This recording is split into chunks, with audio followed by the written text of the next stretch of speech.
Pernah nggak sih kamu merasa sudah belajar mati-matian tapi hasilnya nggak sebanding? Rasanya kayak ngejar bayangan, capek iya, dapatnya nihil. Nah, mungkin masalahnya bukan di kurangnya usaha, tapi di caranya. Banyak orang berpikir belajar itu soal nguras tenaga, padahal yang sebenarnya dibutuhkan adalah strategi yang cerdas.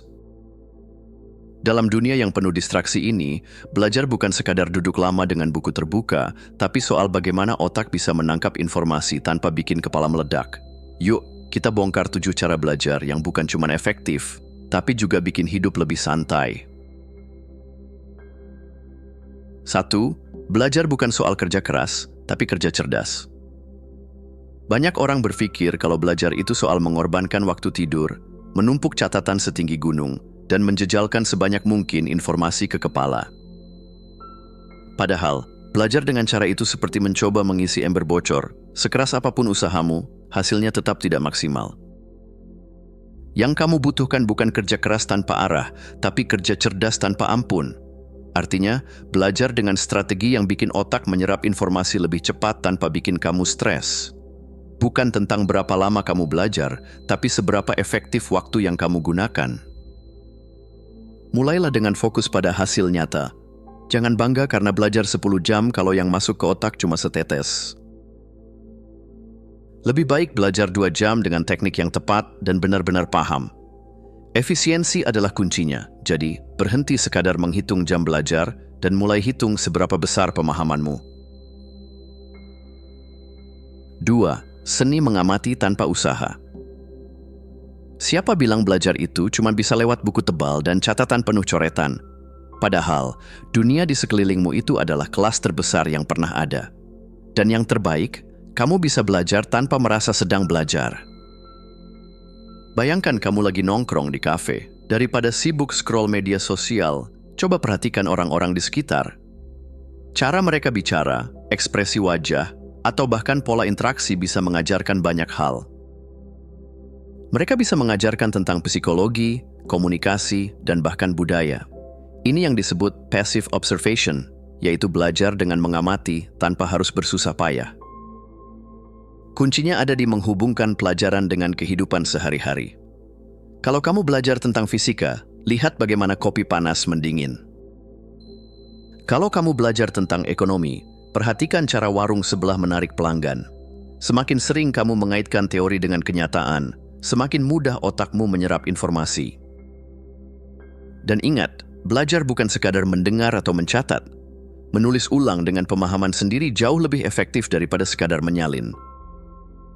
Jadi jangan cuma sibuk mengetik atau mencatat semuanya mentah-mentah, cerna dulu, lalu tulis dengan gayamu sendiri. Itu baru belajar yang benar. 3. Belajar tanpa emosi. Jujur aja, berapa kali kamu menunda belajar hanya karena lagi nggak mood? Atau malah nunggu motivasi datang dulu baru buka buku? Masalahnya, kalau belajar bergantung pada mood, berarti kamu membiarkan emosi mengendalikan hasil belajarmu. Yang perlu kamu lakukan adalah memisahkan emosi dari proses belajar. Jangan jadikan belajar sebagai beban yang harus dilakukan hanya saat semangat. Tapi ubah menjadi rutinitas yang berjalan otomatis, kayak gosok gigi atau mandi. Nggak perlu dipikirin, nggak perlu ditunda, tinggal jalan aja. Caranya, buat jadwal bukan perasaan. Tentukan waktu khusus buat belajar dan patuhi, apapun yang terjadi. Jangan menunggu suasana hati yang pas, karena itu cuma jebakan. Kalau sudah terbiasa, otakmu akan mengenali pola ini, dan belajar jadi terasa lebih ringan, bahkan tanpa kamu sadari. 4. Usaha minimal, hasil maksimal. Belajar itu kayak packing buat liburan. Kalau kamu bawa terlalu banyak barang, tas jadi berat dan perjalanan malah nggak nyaman.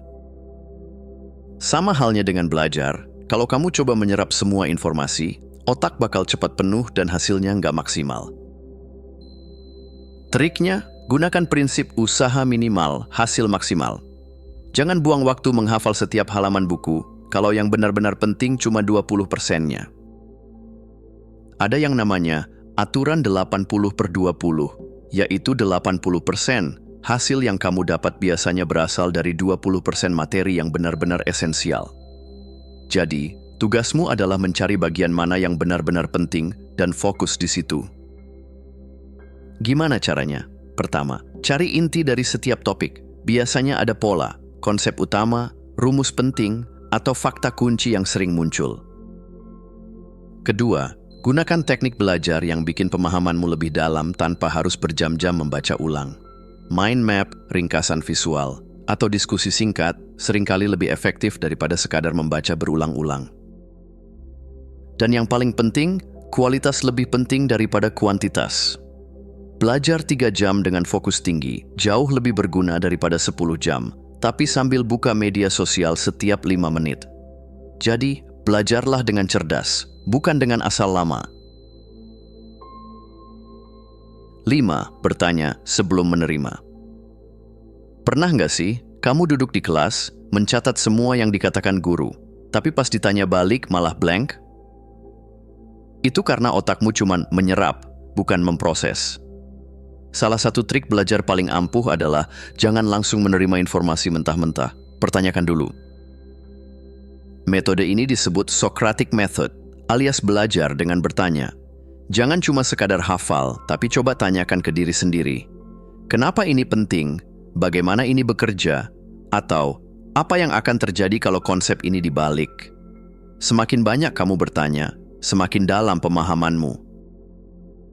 Bayangkan kamu belajar sejarah. Jangan hanya menghafal tanggal dan nama tokoh, tapi tanyakan, kenapa peristiwa ini terjadi? Apa dampaknya di masa depan? Atau, kalau tokoh ini nggak ada, apa yang akan berubah? Dengan begitu, kamu nggak hanya tahu, tapi benar-benar mengerti. Dan yang paling seru, metode ini bikin belajar jadi lebih hidup. Kamu nggak cuma mengumpulkan informasi, tapi juga membangun koneksi antara yang sudah kamu tahu dengan yang baru kamu pelajari. Otakmu jadi lebih aktif, pemahaman lebih kuat, dan yang pasti, belajar jadi jauh lebih menarik. 6. Teknik Memory Fortress. Pernah merasa otakmu kayak saringan bocor, baru aja belajar sesuatu, besoknya sudah lupa total?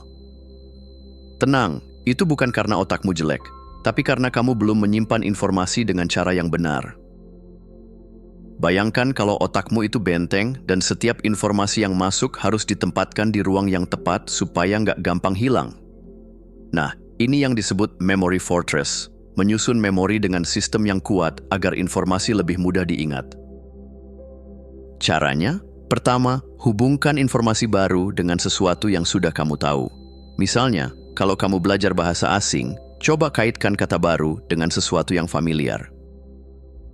Kedua, gunakan visualisasi.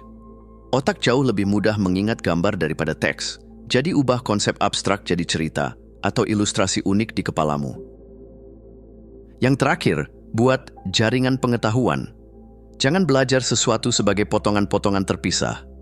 Hubungkan setiap konsep dengan yang lain, biar informasi nggak mudah menguap. Semakin kuat koneksi antar materi, semakin sulit bagi otakmu untuk melupakannya. Jadi daripada sekadar menghafal mati, ubah caramu menyimpan informasi. Dengan teknik ini, belajar jadi lebih gampang, lebih seru, dan tentu saja lebih tahan lama. 7. Diam adalah senjata. Di era serba cepat ini, kebanyakan orang berpikir belajar itu soal seberapa banyak kamu bicara, seberapa aktif kamu bertanya, atau seberapa rajin kamu mencatat. Padahal, ada satu trik yang sering diremehkan tapi luar biasa efektif, yaitu diam.